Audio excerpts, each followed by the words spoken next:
question gênante. On va aller retrouver notre collaborateur Marc. Marc, t'es pas encore trop gêné? Non, moi, ça va encore très, très bien. On va y aller pour la prochaine. D'accord, ma prochaine question nous vient de Christine, qui est grand-maman, et qui nous demande « Bonjour les docteurs, ma petite fille de 3 ans n'est pas encore propre, et elle joue dans sa couche. Ma fille ne sait pas quoi faire, et moi, j'ignore quoi lui conseiller.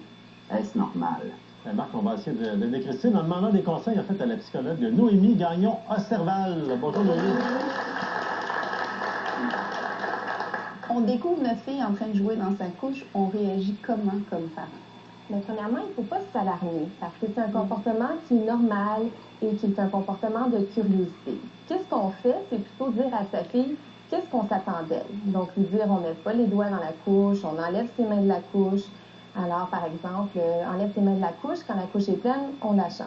On ne fait pas de la peinture non plus, des trucs comme ça. Non. Puis, il ne faut pas non plus la chicaner, surtout quand c'est pas fréquent ou qu'on la surprend pour la première fois.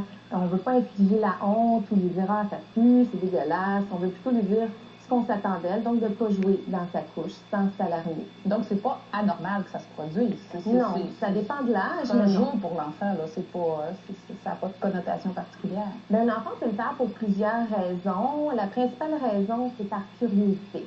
Parce qu'il faut se dire qu'un enfant, à partir de 15 mois, il commence à être en contrôle de son corps et donc en contrôle de ses sphincters. Il comprend que je peux retenir des choses en moi, mais je peux les expulser. Ça fait partie de la vie. Alors l'enfant, à un moment donné, comprend que, oh, il y a quelque chose qui se passe, je l'expulse. Qu'est-ce qu'il y a donc dans ma couche? Alors, c'est une curiosité, il va aller inspecter qu'est-ce qu'il y a dans sa couche. Ça peut être une raison. Une autre raison, c'est aussi, une fois qu'il contrôle, il voit la réaction des parents qui t'a fait un beau caca, bravo, on renforce, il va dire, qu'est-ce que je vais faire avec mon caca? Bien, il va avoir une réaction, donc il peut s'opposer avec ses selles. Et une autre raison qui peut nous questionner un peu plus, c'est quand l'enfant est plus vieux. Donc, une fois qu'il est en mesure de vers quoi, 4 ou 5 ans? Oui, à partir en haut de 3 ans, vers 4-5 ans, un enfant qui peut ressentir la détresse, qui est stressé, peut retomber à des phases antérieures de son développement. Mais il a souvent été propre avant, tout se passait bien, puis là, s'il y a ça, là, on se questionne. Là, on peut se questionner, on peut aller regarder. Des fois, c'est pas nécessairement des choses très graves qui se passent. Par exemple, un enfant dont la maman tient un deuxième bébé, mais qui est malade, qui passe beaucoup de temps à l'hôpital, qui n'est pas présent. L'enfant, il n'est pas trop bien. Il est stressé, il est en détresse, mais comment est-ce qu'il peut l'exprimer? Il va ce qu'on appelle régresser. Donc, il tombe à une phase de développement antérieure, avoir un comportement immature et donc jouer dans ses selles. Et c'est là où est-ce qu'il peut peut-être un peu barbouiller les murs. Et c'est une réaction exagérée du parent lorsqu'il trouve son enfant en train de faire des selles? Si la réaction est vraiment trop forte, est-ce que ça peut expliquer que l'enfant peut continuer? Oui, c'est ça. Encore une fois, il faut réagir en contrôlant le comportement, en donnant une alternative, sans chicaner l'enfant, surtout quand c'est pour exprimer une détresse. C'est pas la même chose que c'est pour s'opposer. C'est un phénomène que tu vois souvent, ça, dans ta pratique? Plus ou moins, ça dépend. En fait, la question se fait poser, mais vraiment, quand ils sont tout petits, de 15 mois à 3 ans, c'est normal. Souvent, ce qu'on dit, c'est on s'inquiète pas, on encadre le comportement. Quand ça arrive un petit peu plus tard, ben, ça nous sonne une cloche, puis on essaie d'aller explorer ben, pourquoi il le fait. Ça, c'est plus un signal d'alarme, dans le fond, à ce moment-là. Le signal qu'il se passe peut-être quelque chose dans sa vie. Quand ça arrive plus tard. Quand ça arrive plus tard. Pas toujours, mais dans ces cas-là, c'est peut-être bien d'aller regarder pourquoi, surtout quand il a déjà été propre, puis là, il y a une cassure et il reprend un comportement relié justement à l'acquisition de la propreté.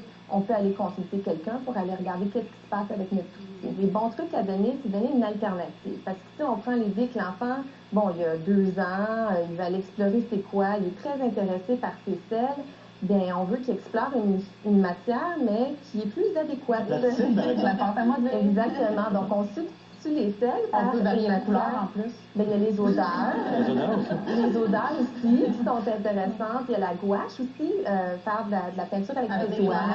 Souvent, on ne le permet pas. Donc là, on dit, on va lui donner des choses avec lesquelles il joue peu souvent, mais qui sont le fun au niveau de texture. Le carré de sable aussi et la boue. Souvent, on ne veut pas qu'il joue dans la boue. Donc, dans cette phase-là, on va lui dire, joue dans la boue, fais tout ce que tu veux, puis il va moins jouer dans sa couche. Donc, il y a des alternatives. Ça va sûrement rassurer, Christine. Merci beaucoup, Noémie. Ça fait plaisir. Merci. Après la pause, on poursuit avec d'autres questions gênantes, simplement. Après la pause, on va former une poche, ni plus ni moins, avec une partie du petit intestin qui est fermée à l'autre bout. qui va finir par jouer le rôle, dans le fond, de ce qui a été enlevé, donc du rectum, une partie du gros intestin. Et plus tard, Il y a de plus en plus d'hommes qui ont la difficulté à être toutes là dans la relation sexuelle parce qu'ils sont trop envahis. Ils vont en plus de difficulté à avoir leur érection. Les dragons.